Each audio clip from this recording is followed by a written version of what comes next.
Might have got a couple when I was at school. That was kind of a high time for love letters. I had a relationship with a girl, and she lived in a different part of England, and this was kind of before everyone was like using email daily, even, you know what I mean? Like you might check your email you might check it every day, but you wouldn't have any emails. So we communicate by letters, and that was often very kind of like romantic, you know, like putting nice little things, making special envelopes. Yeah, I can't remember if they were normally just quite like straightforward letters. There was nothing that, you know, sexy.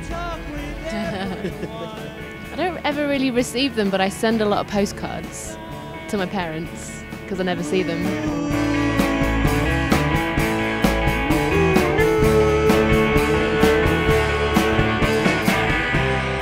It's actually like, I think when we started rehearsing the like kind of re-rehearsing or rehearsing at the beginning of at the end of last year, like it was nice because it was quite obvious quickly that everything was going to work very nicely together, and so you can kind of have these, when you're performing live, you can have these sections of it being this kind of you're a dance band, you're in an old-fashioned sense, you know, like a kind of like Casey and the Sunshine Band or something like that, and but then you can kind of, you know, temper that with nice little slow moments and things like that, so it doesn't actually feel like much of a struggle, you know. I think our fans like both elements of it, so they're very attentive.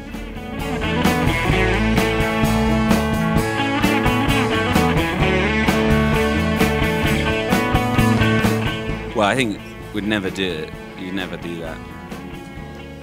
Yeah. I don't know. I think regardless of your opinions about the music, I think a lot of people felt it felt like their privacy had been invaded, because it turns out that Apple can just put stuff on your computer without you asking for it. So it's almost like not anything to do with the music. I think there are U2 fans who feel the same way. Like, if I want a U2 album, I'll buy it, you know?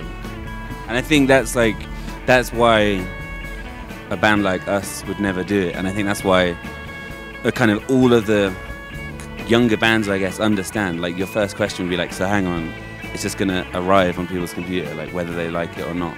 And I think maybe the kind of younger people understand that that's nowadays is quite a kind of, feels like an invasion of privacy rather than like junk mail, you know what I mean? Like, everyone understands junk mail, but it is kind of odd.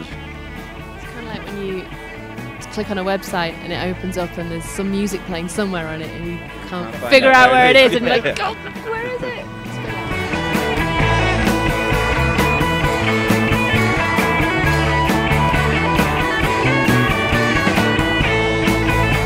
I don't know.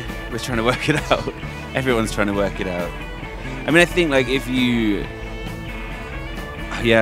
it's difficult. Like, you kind of have to struggle to try and take advantage of the technology, because often, you know, like, it adds that. The whole U2 thing basically publicized. In the end, it was the bad publicity, but it publicized Apple and it publicized iTunes. You know, so you have to try and do it to make it something that's actually benefiting the group. And like, in that situation, it didn't really benefit anyone. I don't think. So you kind of, you know, you struggle. It's like with things like Spotify, like, you have to try and make sure it's about your band rather than about Spotify, or that kind of thing. So it's hard. I mean, I'm trying to think of examples, but I don't think we've got any.